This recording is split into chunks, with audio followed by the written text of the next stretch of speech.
Como resistir a alguém que usa todas as armas de sedução? Ainda mais se essa pessoa é ela, a toda-poderosa deusa do Olimpo, a linda deusa de longos braços brancos. Sim, é ela, a toda-poderosa Hera. Eu sou Tarcísio Henrique, o Ciso. E antes de começar, eu peço para já indo apertando o like e se inscrevendo no canal. Faz aí, é só um segundinho. Ah, outra coisa. Você sabe por que os homens dormem depois do ato sexual? Veja até o final e verá que tem tudo a ver com a história de hoje.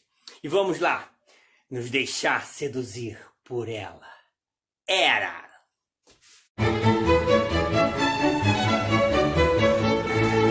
Para começar a nossa história de hoje, a gente tem que rever o início da Guerra de Troia. Mas se você quiser saber mais detalhes sobre esse início, veja depois o vídeo. Bom, mas resumindo, tudo começa num casamento em que todos os deuses e deusas foram convidados, menos Eris, a deusa da discórdia, porque onde ela estava, tinha briga. Bom, mas a Eris, por não ter sido convidada, tratou de se vingar. O que ela fez? Ela jogou uma maçã de ouro com a frase, para a mais bela. Atena, Afrodite e Hera se declararam a mais bela. Bom, aí como resolver isso? O Zeus mandou que Paris, o príncipe da cidade de Troia, decidisse. As três deusas tentaram convencer o Paris para poder ficar com a maçã. Atena prometeu torná-lo um grande guerreiro. Hera, um grande governante. E Afrodite, o amor da mulher mais bonita. Helena, a mulher do grego Menelau, rei de Mecenas. Paris escolheu Helena, portanto, Afrodite. E por isso Afrodite ficou do lado de Troia na guerra, enquanto as outras duas se colocaram contra Paris, portanto, ficando do lado grego. O lado grego, além de Hera e Atena, contou com Poseidon e Tétis, e Troia com Apolo, Ártemis, Ares e Afrodite. Como a gente viu, o Paris escolheu Afrodite como a mais bela e entregou a maçã de ouro para ela. E para cumprir o prometido, Afrodite ajuda o Paris a sequestrar Helena. Para recuperar Helena sequestrada, os gregos se organizam e começa a guerra.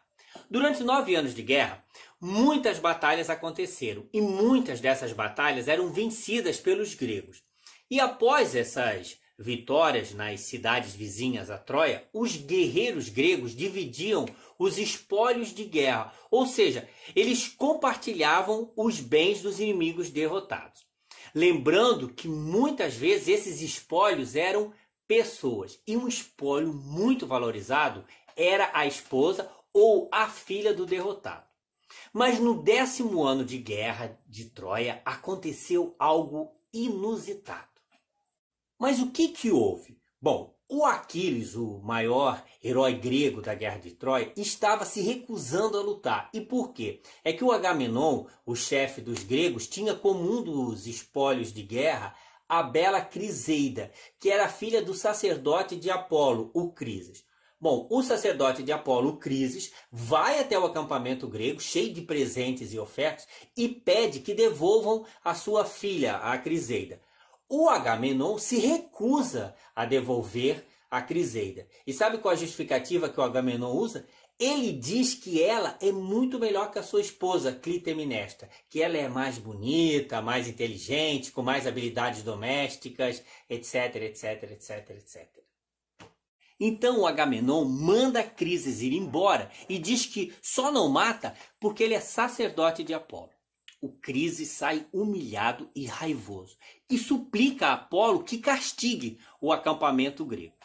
O Apolo manda uma peste que atinge o exército grego. Aí os gregos, consultando o oráculo, ficam sabendo que para terminar com tal peste é necessária a devolução de Criseida. Bom, depois de muita discussão entre os guerreiros gregos, Agamenon, a muito contragosto, concorda em devolver Criseida, mas em troca ele quer Briseida, que é o espólio de guerra de Aquiles. O Aquiles se sente ultrajado e depois desse dia se recusa a lutar. Sem Aquiles, os gregos começam a perder todas as batalhas e isso incomoda Hera, que está do lado grego. Ela não aceita Afrodite sair vitoriosa. Só que a Hera ela não pode interferir na guerra porque há uma ordem de Zeus para que os deuses não se intrometam na guerra e que deixem os mortais lutarem. Aí a Hera tem uma ideia. Hera decide seduzir Zeus e depois fazê-lo adormecer. Pois os Zeus dormindo, os gregos podem voltar à guerra com a ajuda dos deuses. Então ela planeja 3 etapas para seduzir Zeus.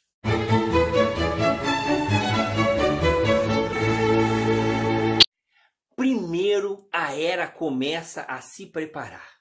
Ela passa ambrosia em toda a sua pele, deixando-a macia e cheirosa. Depois, ela arruma o cabelo, deixando uma bela franja. Coloca uma roupa de um branco sem igual, confeccionado pela deusa Atena. E ela coloca belas joias e uma sandália, digamos, divina. Mas a Hera sabia que isso tudo não bastaria. Ela precisaria de mais. Portanto, além de se enfeitar e se embelezar, a Hera vai querer usar o cinto de Afrodite. Quem usa esse cinto fica irresistível para quem olha para ele. Mas tem um problema aí. Afrodite está do lado dos troianos. E por isso a Hera não pode falar a verdade para Afrodite. Ou seja, que ela quer seduzir Zeus para fazê-lo adormecer e assim ela e os deuses que estão do lado grego possam interferir na guerra. E como que ela vai resolver isso? Hera vai até Afrodite e diz: olha, Afrodite, eu estou precisando de um favor teu, que na verdade não é para mim, não. É para o casal Oceano e Tétis. Sabe o que é, amiga? É que o casamento deles não está bem. Eles não compartilham mais o mesmo leito. E não tem mais atração. Então, eu preciso do seu cinto, que seduz a todos os mortais e imortais, para que a Tétis use e assim apimente o casal. Afrodite fica tocada com tal situação. Então, ela tira seu cinto, que fica logo abaixo dos seios. O cinto contém todos os encantos de sedução, de amor, de desejo e de palavras apaixonadas. O Homero diz que o cinto rouba o juízo até dos mais sensatos sábios. Mas a Hera tem mais um problema pela frente, pois além de seduzir Zeus, a Hera precisa fazê-lo dormir após os dois se amarem. Então ela vai atrás de Hipnos, deus do sono. Hipnos é o deus do sono, daí é que vem a palavra hipnose. Ele é filho de Nix, a noite, irmão gêmeo de Thanatos, o deus da morte. Ele tem a forma humana, mas quando ele quer repousar, ele se converte em ave. Mas vamos voltar à nossa história. Bom, a Hera vai procurar o Hipnos e pede ajuda a ele para adormecer Zeus. Ele fica meio receoso porque ele já deu ajuda para Hera certa vez quando a Hera quis adormecer Zeus para que ela perseguisse Héracles. Através do feitiço do Hipnos, o Zeus naquela época adormeceu e a Hera perseguiu Héracles. Mas quando Zeus acordou, quase matou o Hipnos. O Hipnos ele só não foi morto por Zeus porque ele foi salvo pela sua mãe, Nix, à noite. Bom, mas a Hera estava com um problemão para convencer Hipnos. Então ela oferece para ele um trono belíssimo feito por Hefesto e o amor de uma das 3 graças. O Hipnos pergunta se ele pode escolher qual delas. A Hera fala, claro.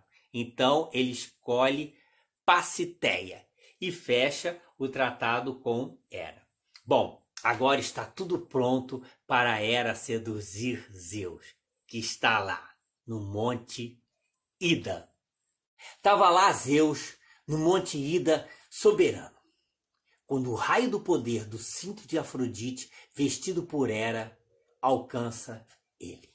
Ele sente uma atração irresistível. Ele olha e vê Hera. O Zeus, diante de tanta beleza, fica sem palavras. É beleza demais. A sua esposa, a bela deusa de braços brancos, estava linda. Não, linda é pouco. Ela estava esplêndida, magnífica, mais que isso, sublime.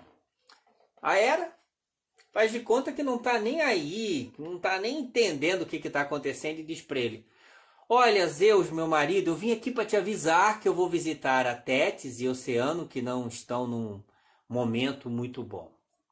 O Zeus não está nem ouvindo as palavras que saem da boca de Hera, porque ele está completamente encantado por ela.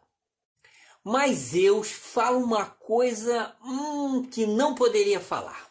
Ele diz: Hera, você está tão perfeita, tão linda, tão maravilhosa, mais que todas as outras que eu amei.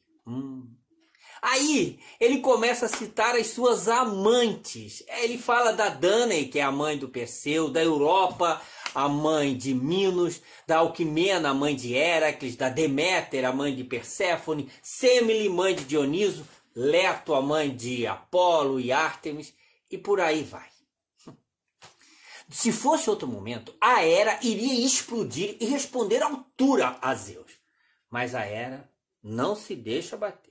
Ela está decidida e focada no seu objetivo, que é seduzir Zeus e colocá-lo para dormir.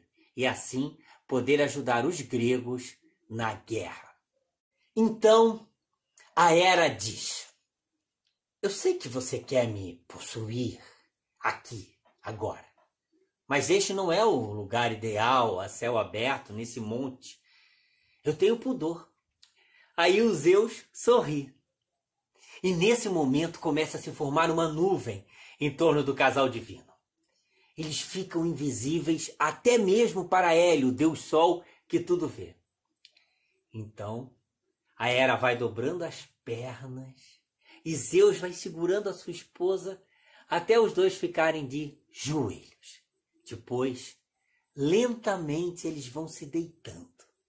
E à medida que eles se deitam, no chão vão brotando flores, formando um tapete perfeito para os dois se amarem.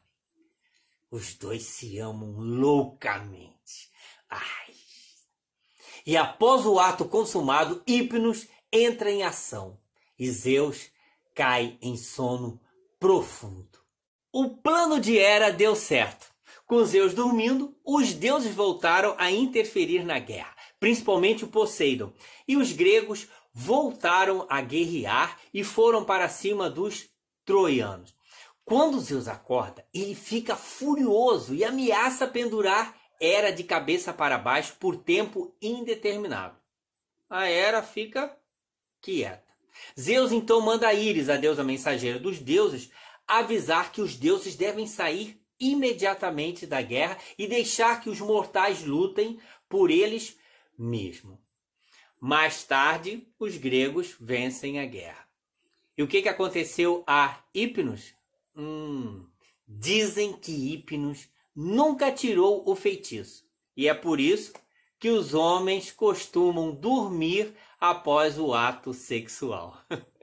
Bom, muito obrigado por chegar até aqui no vídeo. Eu te convido para apertar o like, se inscrever no canal se você ainda não está inscrito, apertar o sininho para ficar sabendo dos próximos vídeos. E comenta aí embaixo, compartilha, sugere temas, tá bem? E valeu! Um beijo! Valeu! Tchau!